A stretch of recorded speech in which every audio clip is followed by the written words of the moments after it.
I wasn't supposed to hear it. That's the part that still plays in my head sometimes. The randomness of it. If I had come home 5 minutes later, if I had made more noise unlocking the door, if I had cleared my throat before stepping into the hallway, maybe my life would have stayed the same a little longer. But I didn't. I came home early that day. Work had been canceled unexpectedly, and for once I was looking forward to surprising my wife. I remember smiling as I hung my keys quietly, already imagining her reaction when she saw me. The house was calm, warm, familiar. Safe. Then I heard her voice. She was on the phone in the living room, pacing slowly, completely unaware that I was standing just out of sight. At first, I didn't listen. I wasn't trying to eavesdrop, but then she laughed, soft, dismissive, and said something that made my body freeze. "He means nothing to me." I stopped breathing. There was a pause, then she continued, her tone casual, almost amused. "Honestly, I don't even know why I'm still with him. It's just easier this way. He's stable, predictable." The word predictable landed like an insult dressed as an observation. She went on, talking about me like I was a piece of furniture, useful, reliable, emotionally irrelevant. She joked about how devoted I was, how I'd never leave, how she could say whatever she wanted because I'd always be there waiting. I didn't hear the rest clearly. My ears started ringing, and the room felt like it was tilting. 7 years of marriage unraveled in that hallway. Every "I love you," every promise, every quiet moment I thought meant something suddenly felt like a lie I had willingly believed. She wasn't angry. She wasn't venting after a fight. That's what made it worse. She was calm, honest, unfiltered. I stood there longer than I should have. Long enough to make sure I wasn't mishearing. Long enough to know this wasn't a misunderstanding or a bad choice of words.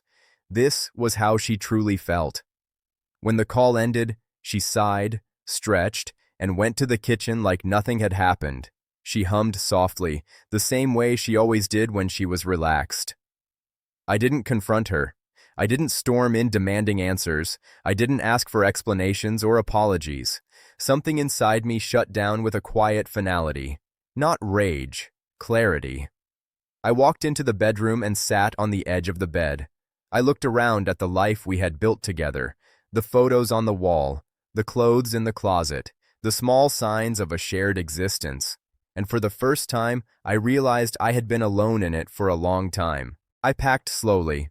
Not everything, just what mattered. Clothes, documents, a few personal items she'd never noticed anyway. I moved carefully, deliberately, like someone trying not to wake a sleeping child.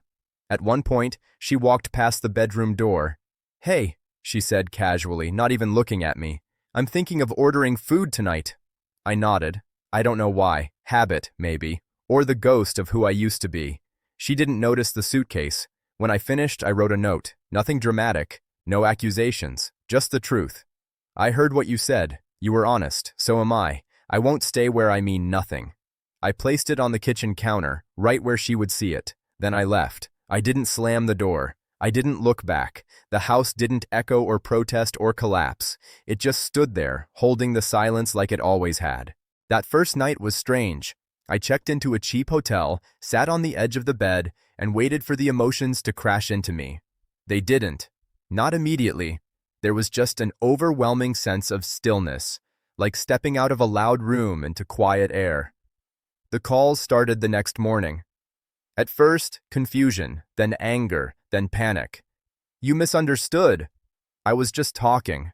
"You're being dramatic." "You can't leave like this." I didn't answer.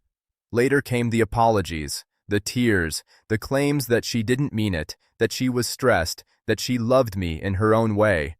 But once you hear the truth spoken freely, without fear of consequences, you can't unhear it.